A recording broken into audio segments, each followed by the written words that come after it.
You've got a man swallowed by a giant fish, a prophet who literally runs away from God, and an entire enemy city that repents basically overnight. The story of Jonah, it's one of the Bible's most famous, for sure, but it's also one of the most debated. Is it a historical account or is it something else entirely? Well, that's what we're going to try and figure out. So, right off the bat, did any of this actually happen? That is the big question. And part of why it's so debated is that the book of Jonah just doesn't feel like the other prophetic books. It's less about the prophecies themselves and way more about the prophet, this reluctant, kind of angry main character on an absolutely unbelievable journey.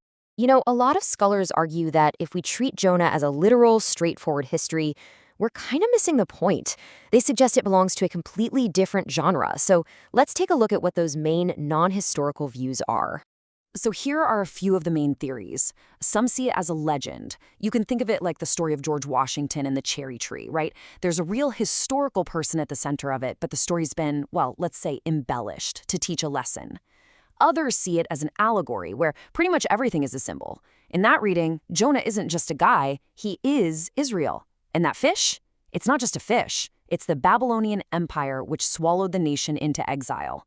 But okay, the most common non-historical view you'll hear is that Jonah is a parable, basically a fictional story with a moral.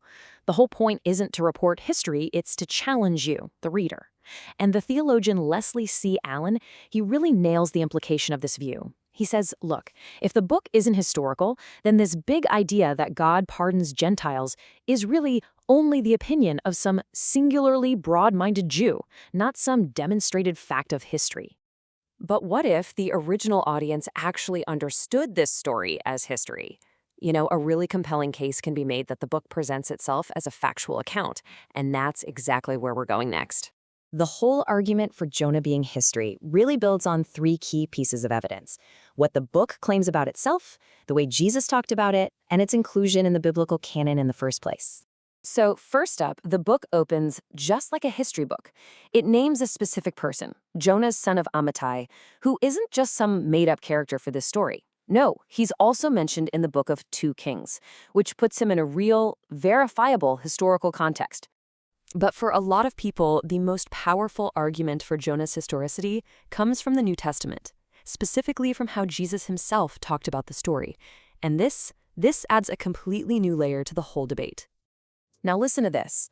When Jesus talks about Jonah, notice he focuses on the repentance of Nineveh.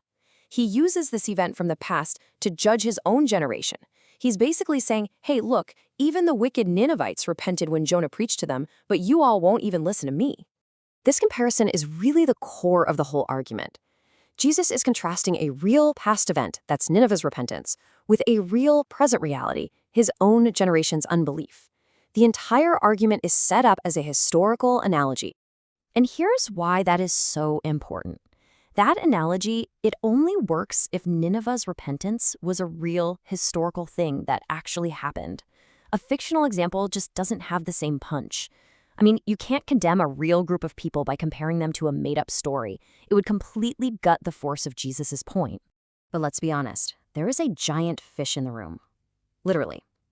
The miracles in the book are the biggest hurdle for a historical reading.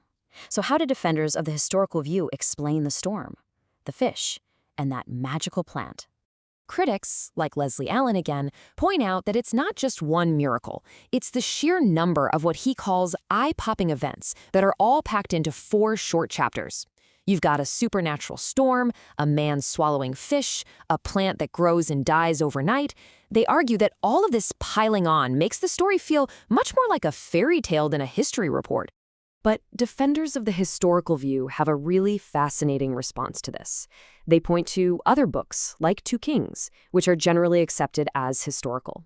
And if you look at just a brief section on the prophet Elisha, you find a similarly dense cluster of miracles.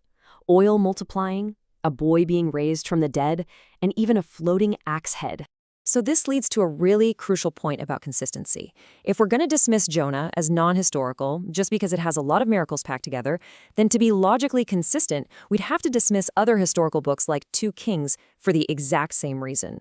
The argument is you can't have one standard for Jonah and a totally different one for the rest of the Bible.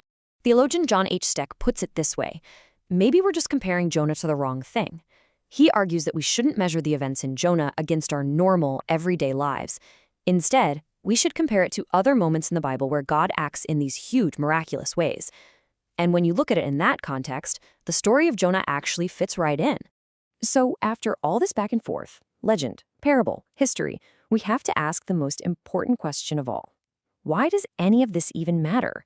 How does the genre actually change what we're supposed to take away from the book? It really all boils down to this. If Jonah is history, its message is a historical fact. God once saved Israel's most hated enemy, simply because they repented. That's a powerful demonstration of God's mercy.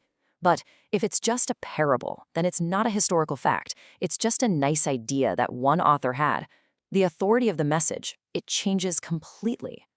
So you see, the question of Jonah isn't just about what happened thousands of years ago. It's about how we find truth in stories today. Does a story have to be historically factual for its message to be true? The answer you give to the story of Jonah, well, it might just reveal a lot about how you answer that question for everything else you read.